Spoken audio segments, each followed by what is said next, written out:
This next group is quite the trio.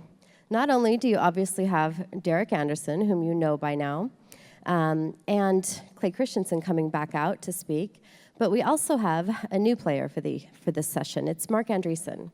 Now, who has heard of Andreessen Horowitz? Yeah? All right, the rest of you need to do some Googling shortly, okay? Because this is a name that you need to know. Andreessen Horowitz is arguably one of the best VC firms in the world. They are a very prominent fixture here in the US and obviously in Silicon Valley. And they've done a lot to really move forward entrepreneurship and startups. When I see someone with that level of success, I often wonder where they came from. And Marc Andreessen is, again, one of those people that can walk the walk because he can talk the talk because he can walk the walk. He was building internet companies back in the early 90s before many of us even knew that the internet existed. His first one, Netscape, went IPO.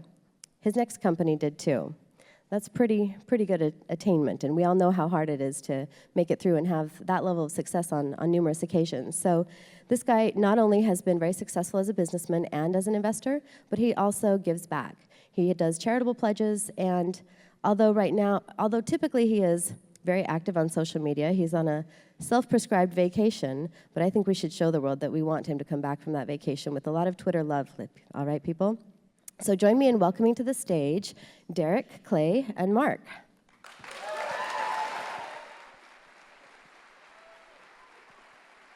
Because you need to.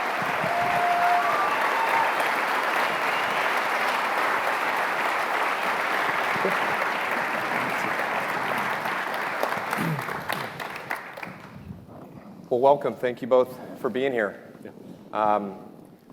I hate to start on a negative note, but I just think I should clear the air because Clay, I thought in the pre-meeting we all agreed to shave our heads for this this interview, and you kind of left Marc and I out to dry. So it seems like something we could probably deal with in the course of the panel. We'll get him back for it. Somebody to bring out the clippers. We could take care of that right here. How has your theory on disruption evolved in the last 20 years since you released it?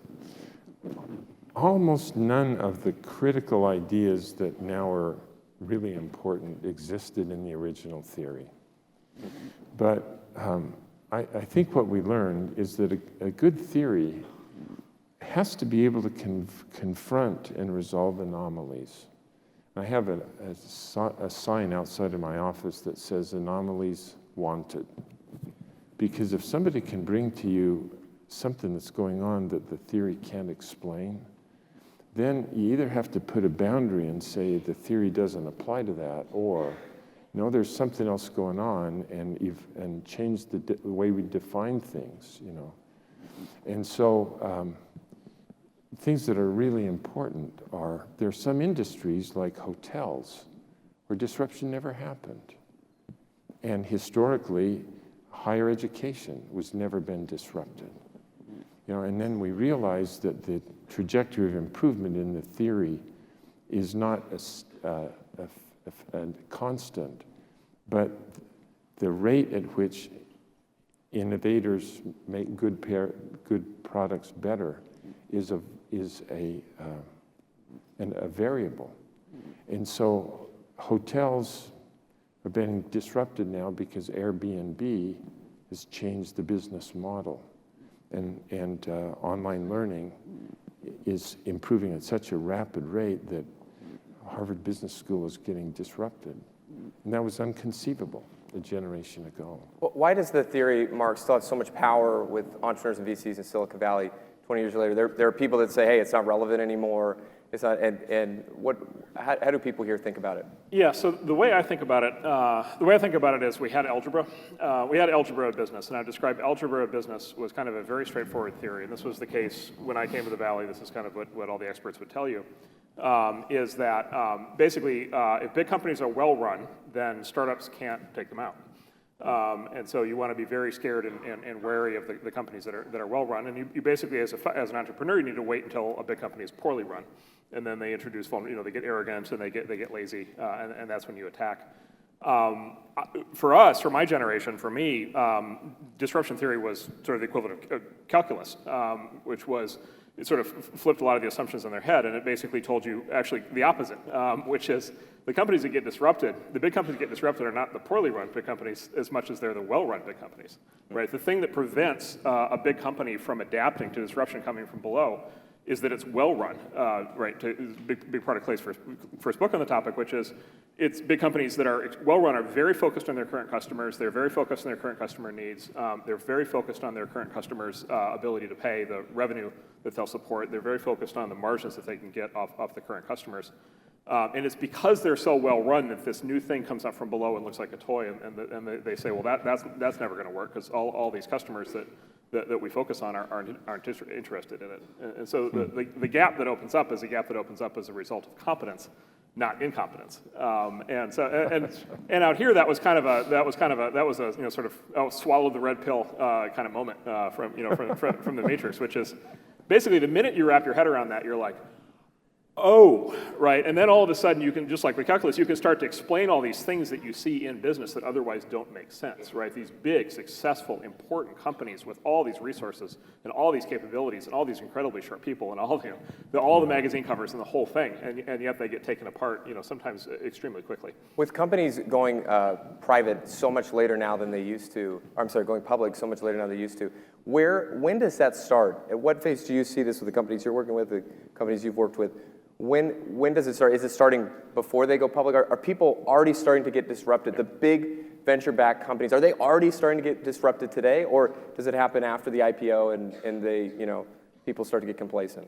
So this is the thing that I think, so there's this thing outside the Valley, you see this a lot in the press these days, outside the Valley, there's this view that Silicon Valley founders, all of us are like, basically are arrogant and presumptuous, and a big part of the arrogance and presumptuousness is the idea that basically we're starting all these companies that are trying to disrupt all of these established industries.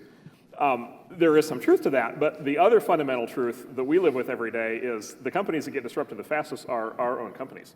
And in fact, one of the things I find just so amazing about the Valley, and I would say both scary as an investor and entrepreneur, but also just continuously invigorating and exciting, is exactly to your point, which is our own companies that we can start to get disrupted very quickly.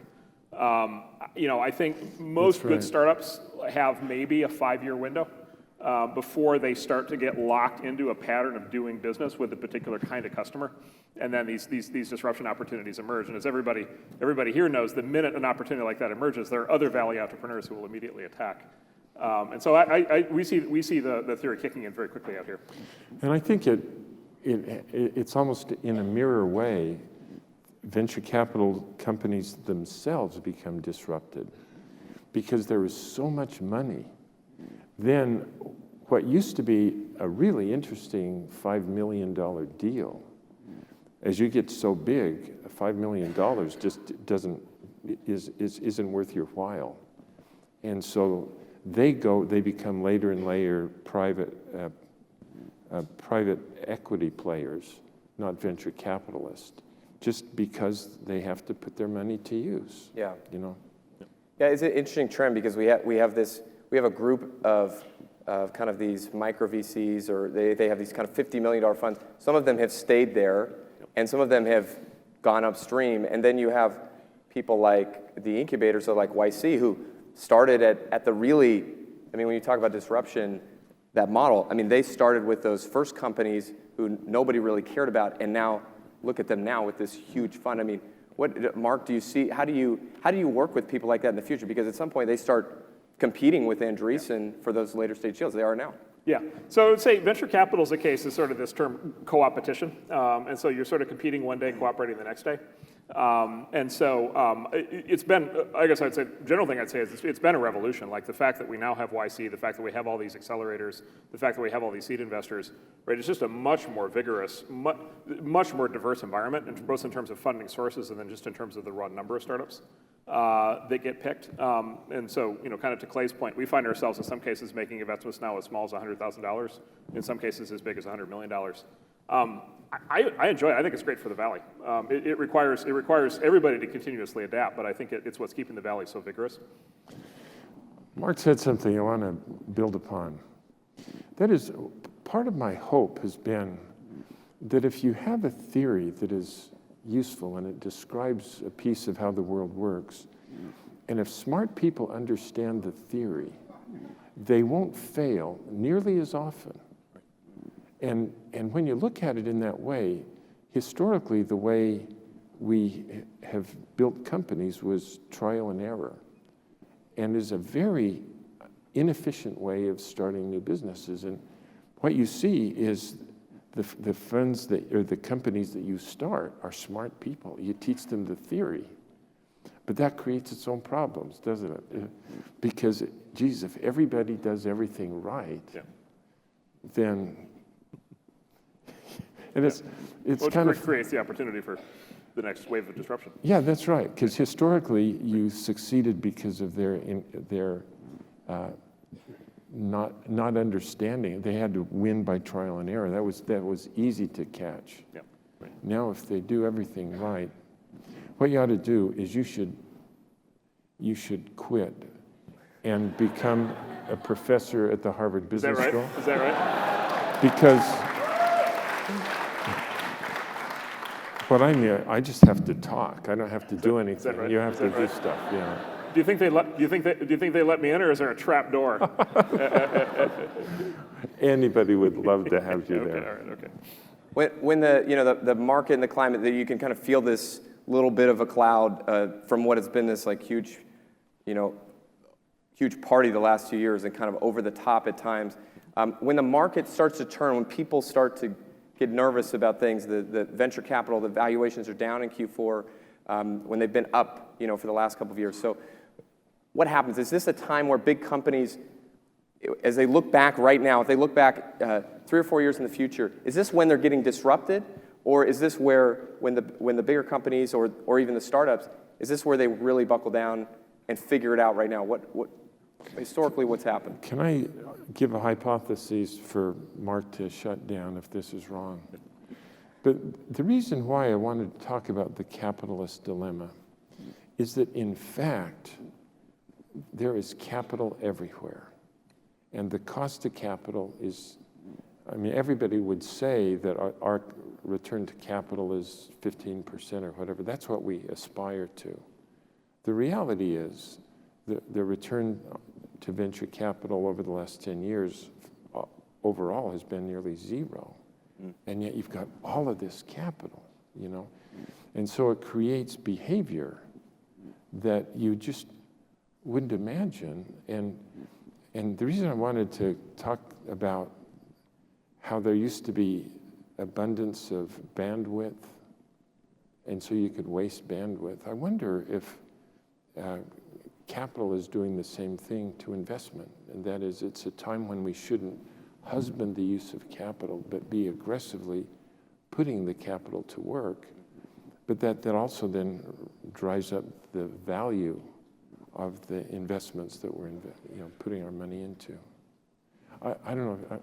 I think that's right. So I think we can talk about what's happening specifically in the Valley, but there is a broader point that Clay's bringing up, which I think is important to understand, which is we all want to talk about tech and we all want to talk about venture capital, but the total amount of money going into all the tech companies, all the unicorns, is on the order of $50 billion a year, which is a large amount of money from an absolute standpoint, right, in terms of just how we think about money day to day.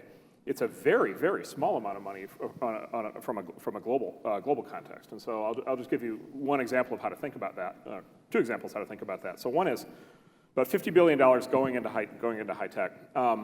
This year alone, more than $1 trillion will be distributed from just the U.S.'s 500 biggest companies. Just the S&P 500 will distribute more than $1 trillion of cash back to their shareholders, right? Which is, so those of you who are math majors, 20 times more money is going to come out of big established companies than is going to go into startups, right? And so to me, the real question, the macro question, is not what happens with the $50 billion that goes into startups.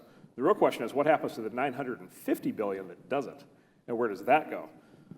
The other macro fact that you can look at that helps explain this, I think, is, right, globally there's a lot more money in debt than there is in equity. Global bond markets are much, much bigger than the global equity markets.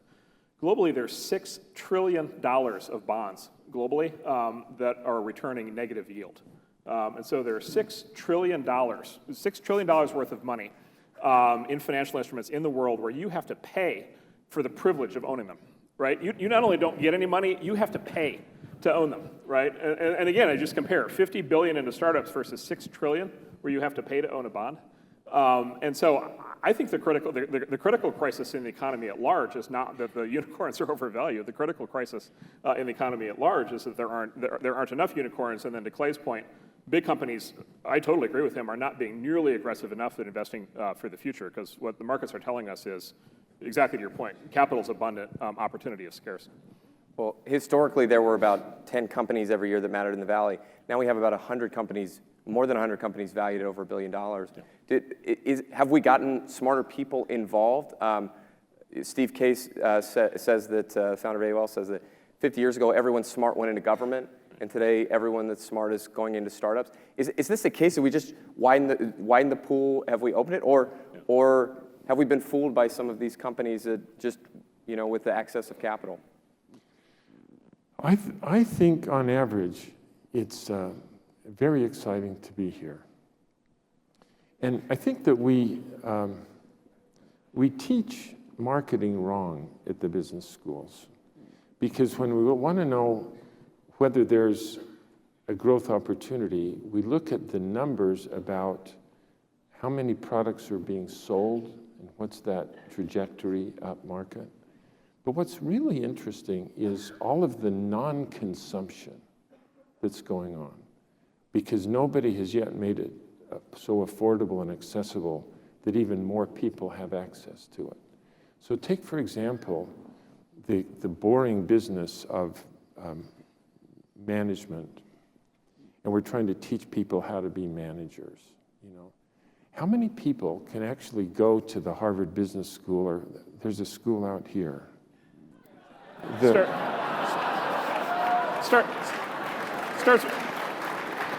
Starts with an S. It's the backup school, isn't it? Yeah. Whatever. Yeah.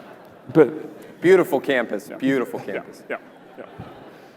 But there is so much non-consumption about how to manage in the world. And online learning and corporate universities are emerging. And so the market for learning is ballooning because it is being disrupted. Yeah. And there is so much non-consumption of so many things around us that we just narrow our potential if we think about consumption as opposed to non-consumption. On education, is the way to disrupt education to give it to everyone for free, or is it to do it with technology, or what? Would you all have a take on that? Well, so if you develop a product that you can hire to get a job done, almost always people will pay a premium price for a better product. And the reason why people will make a premium price for a better product is if you hire a product that doesn't do a job very well at all, then darn it, you have to shop and try something else, and it doesn't work, and you have to return it. And the cost of getting a product that doesn't work is so costly that when you develop a product that nails the job perfectly, people are delighted to pay a premium price. And so giving anything away free is absolutely the wrong way to think about the problem. And so, for example, there's a job that arises in the Valley occasionally, which is the third of our 5 children actually did come to Stanford for whatever. the black sheep? Yeah, to get a doctorate, And he called us up after he'd been here for a week, and he said, "Mom and Dad, I found my apartment. I need to furnish my apartment tomorrow." That's a job he had. I have to furnish the place tomorrow. If I said that's a job, is there something that you would hire to get this job done, the brand that just pops into your mind? IKEA, right? And they have designed their system so that anything that you need in order to furnish the apartment tomorrow, it's there. And you don't have to shop, it's there. And so the owner is the 3rd richest guy in the world. He got rich selling low-quality furniture to the low end of humanity. And he becomes rich, right? Yeah. And why is that? It's people will pay a premium price for a better product, and you don't have to go to Target and this and that to get the job done. So it's a long way of saying, I hope that we never think about free is a pathway to... So total solution. Yeah. Okay. Let's talk about founders versus managers. Marc, your firm is really, this is one of your kind of core tenets. What advantages does a founder, CEO have over a hired CEO that comes in down the road? Yeah, so we think that in tech, we think founders are critically important. We think that if you just look historically at many of the great, important technology companies of the last 50 years, 100 years, many of them are run by their founders for decades. And I would say it's not a religious point of view, which is it's not always the case. Like I was a founder, I was never CEO, and so it's not a religious case that the founder always has to be the CEO, but that there's something very important about the founder or the founders, and there's something very important about the founder mentality. And a lot of it has to do with disruption. A lot of it has to do with responding to disruption. And so, in particular, I would say there's this cliche of founders that a lot of people believe or used to believe, which is that founders are too stubborn and founders get too locked into their original idea and they can't adapt as times change. We've actually found the opposite to be true. We've found that when a company is going to get disrupted, the person, in many cases, with the best odds of countering the disruption is the founder. And I think there's a couple different reasons for that. I think one is the founder remembers when the business was nothing. The founder remembers, and those of you in the audience will know this, the founder remembers what it was like when there was like nobody else in the office with you and when you carried out your own trash can. Like the founder remembers, this thing used to be zero. And so the founders have a vision kind of in their heads that kind of haunts them that says, this thing used to be zero, now it's something. It could be zero again. And so when an existential threat like somebody coming in with a disruptive product occurs, the founder, we often find, is emotionally able to wrap their head around it and then able to actually figure out what to do about it. Because they know that if they don't, they're going to be in real trouble. The other thing we find with the founder mentality is that the founder can carry enormous moral weight inside the company to then be able to make the changes that are required, right? And this is sort of the old cliche of like having your name on the door. So, when Steve Jobs, goes into Apple and says times are changing and we need to do X, and X is heresy, right, as compared to everything Apple had done up until that point. Steve Jobs, a founder, is going to be able to convince the company that they have to do that, whereas a professional CEO shows up and says that, and everybody's kind of like, ooh, I don't know. And so we try really hard in our companies to have the founder be central. We, in many cases, have the founder as the CEO, and then even when we don't have the founder as the CEO, or even when the founder doesn't want to be the CEO, we try hard to pair the founder with the CEO so that they can have those strengths. Yeah. I wonder if we could talk about a couple of companies and see how you feel about them, get your opinions on them in terms of where they're at. Let's start, Clay, with you with Apple. They just feel like we're getting in these cycles. And this last year, they've gone off the 2-year plan, and now you can buy your iPhone very clearly, very simply, every 12 months. Get your new iPhone. It's thinner. It's a little bit more expensive. When you look at Apple and what they're doing, do they follow this model of, could be ripe for disruption in the next few years? What do you think? Well, my wife calls me the Jewish mother of business because a Jewish mother is always worried about everything regardless of how well it's running, So I worry about Apple. And what I admire about Jobs and his legacy is that he did his research in front of a mirror.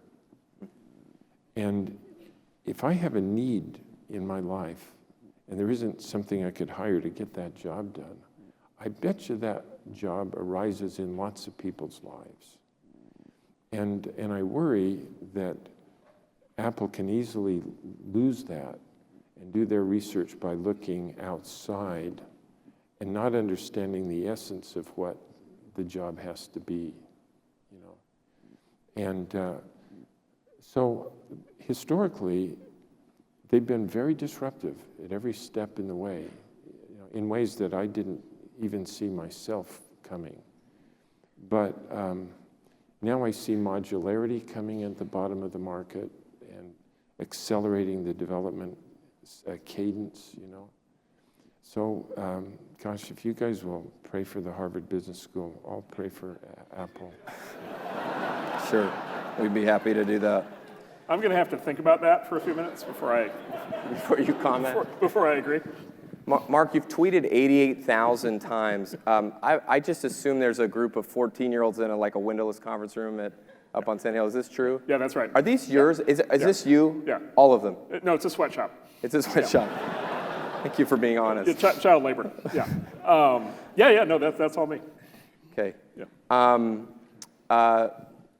What's going on Twitter? You're a user. There have been some things people have been talking about lately that you may become involved with Twitter. I assume you don't want to comment on that, or you may have made the announcement here already. But what would you do to fix Twitter? What do you think needs to be done at Twitter? That is an interesting question. So let me start by saying there's a lot that's going right at Twitter, and I think, let me say, it's a sign of the times. It's a sign of the times that we have a company in the Valley that's 10 years old that's doing $3 billion in revenue, and has 300 million active users, and everybody's like, wow, they suck.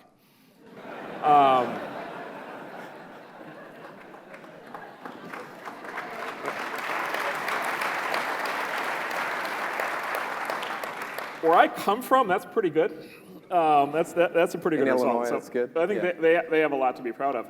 I mean, I think their challenge is well documented, which is that the growth has slowed. It's a network effect, and the growth of the network has slowed. And so there's basically two schools of thought. One is it's topping out, and it is what it is, and they've reached the limit. And the other is that there are things that they could do in the product to expand the market and to have a lot more growth. And so I think they're working through right now this question, which is they either I think have to accept that they are what they are.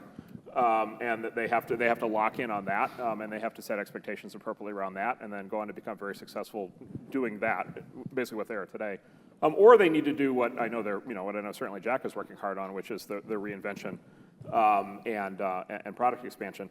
The obvious challenge is that there was just Twitter for their use case, and now there are other, competition. There's competition, there's disruption, and so in particular, there are services like Instagram and Snapchat that have taken some number of the use cases from Twitter or in the process of doing that. And so I would say it's a great case study of a company that has been very disruptive, that now has disruptive challenges, and is in the middle of trying to figure that out. What part of what causes this to happen is when you start up and you organize the company around an insight of a job that needed to be done, and nobody's developed a product to get that job done well. The data about that opportunity is passive data.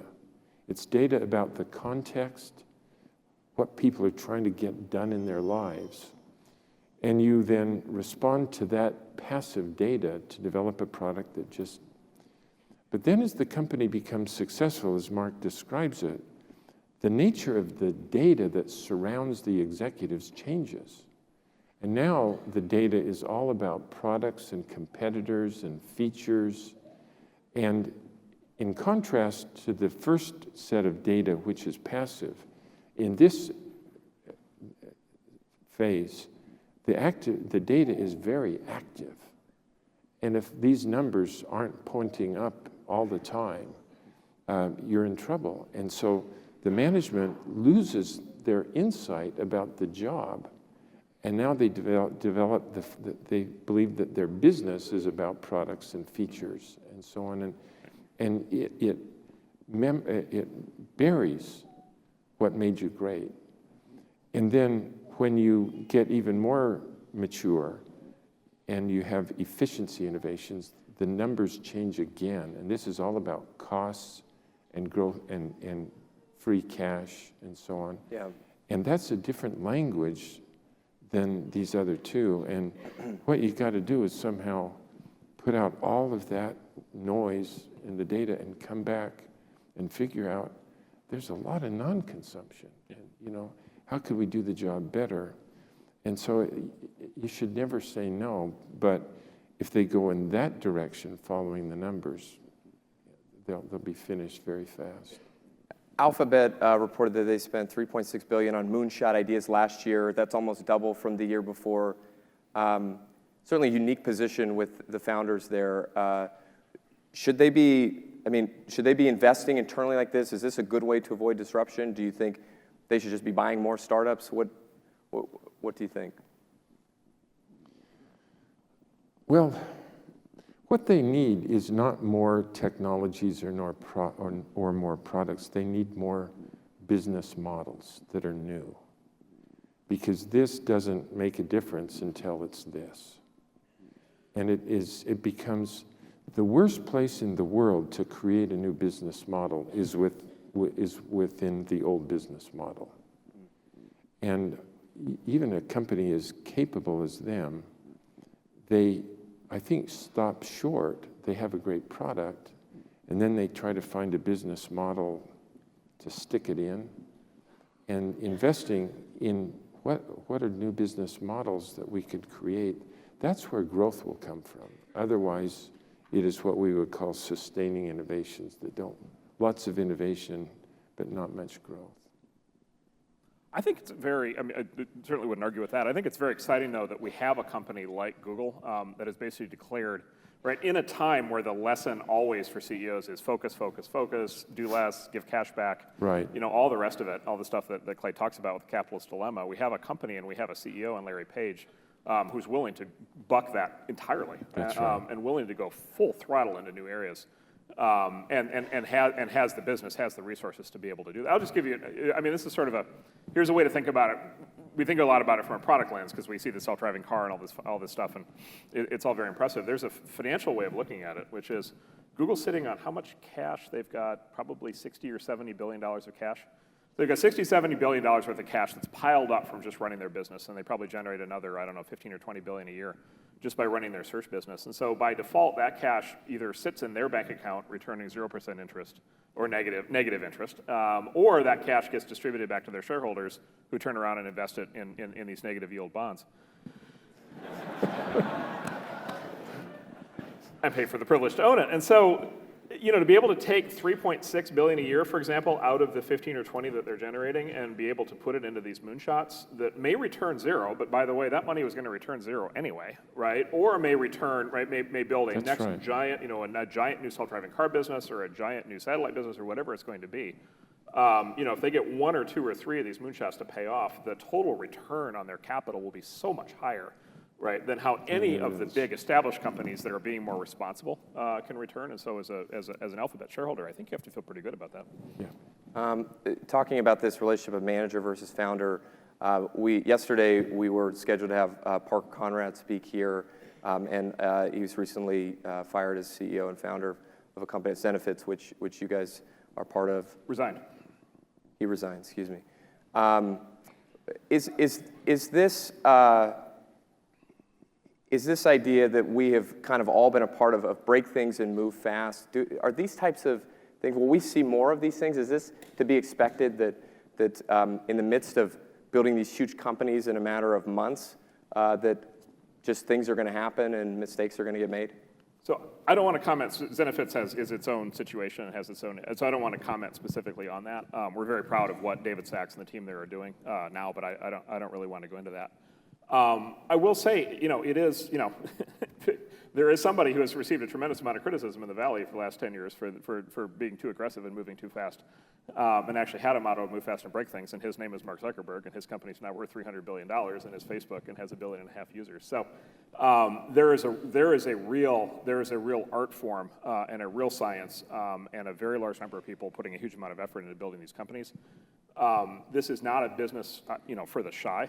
This is not a business for the passive. This is a business for the aggressive. And so I do think it's important for us to take things like corporate governance responsibly and seriously. But I also think we need to not lose what makes the Valley special. And part of that is being able to go straight after opportunity. Right. Yeah.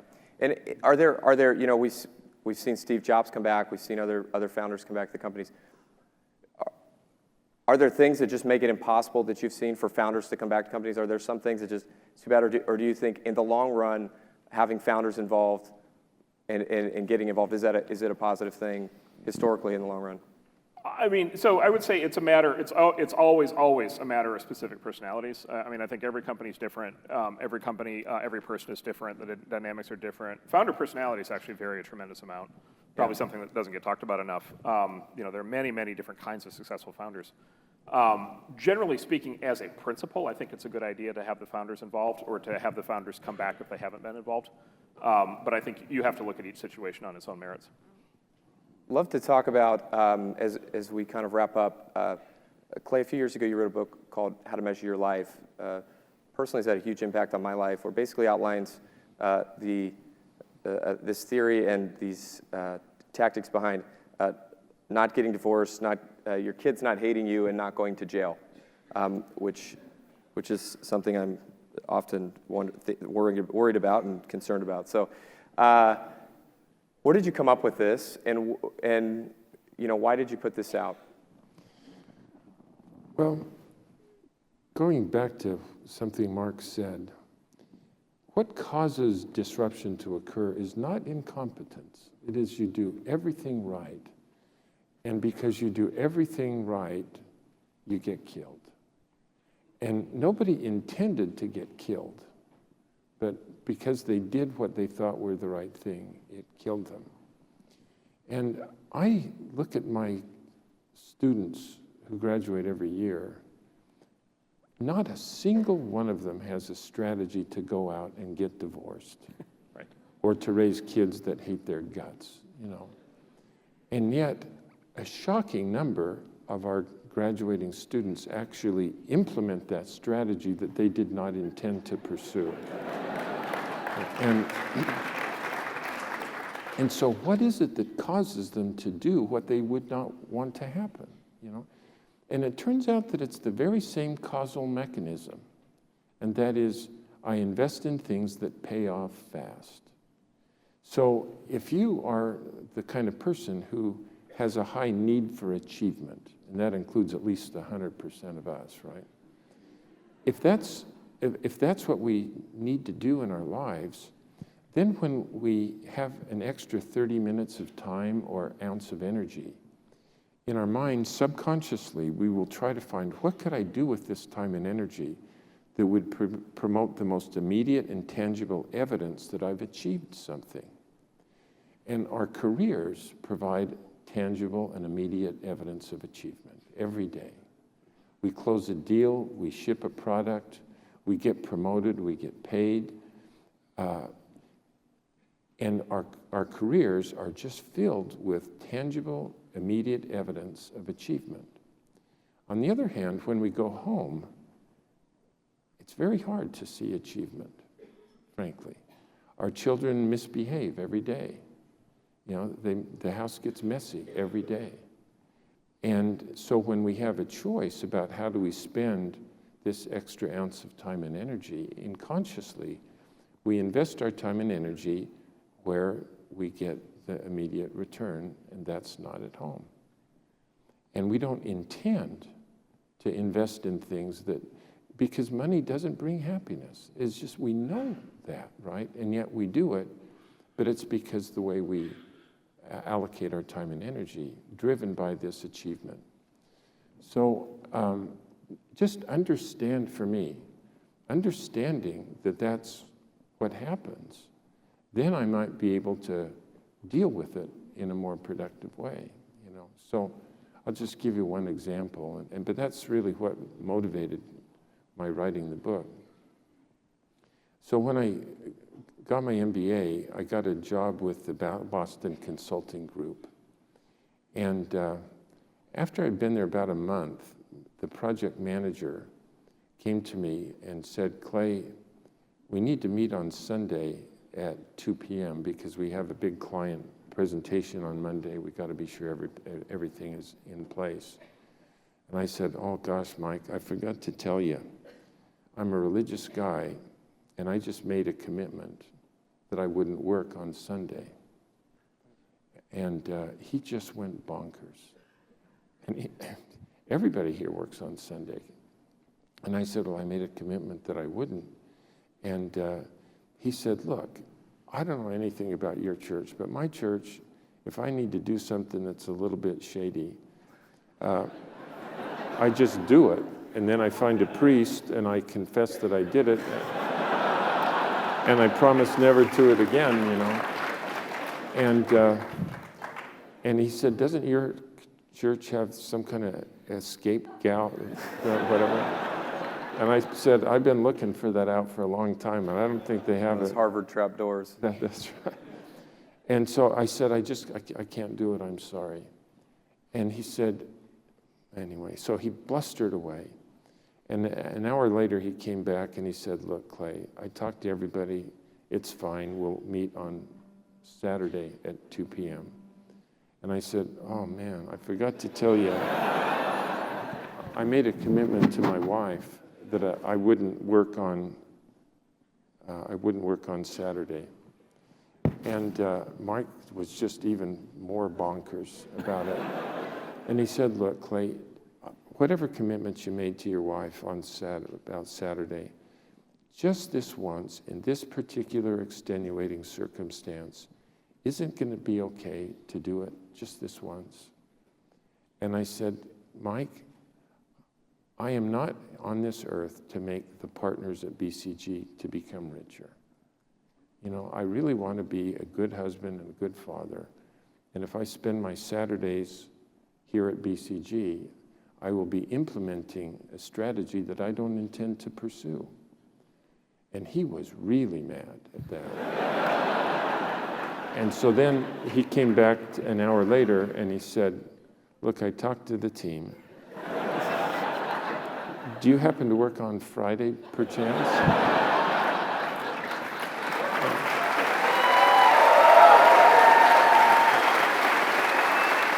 But,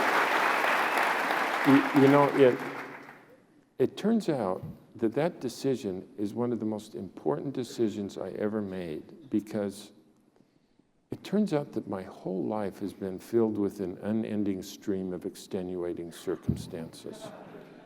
And if I had said just this once, the next time it occurred and the next time, you know, it's easier and easier. And I decided that it is easier to hold to our principles 100% of the time than it is 98% of the time. And we, so anyway, that's why I wrote the book. Mark, anything you want to add to that? I think I'm going to stop working on weekends. Mark and Clay, thank you very much for being here. Thanks, everybody.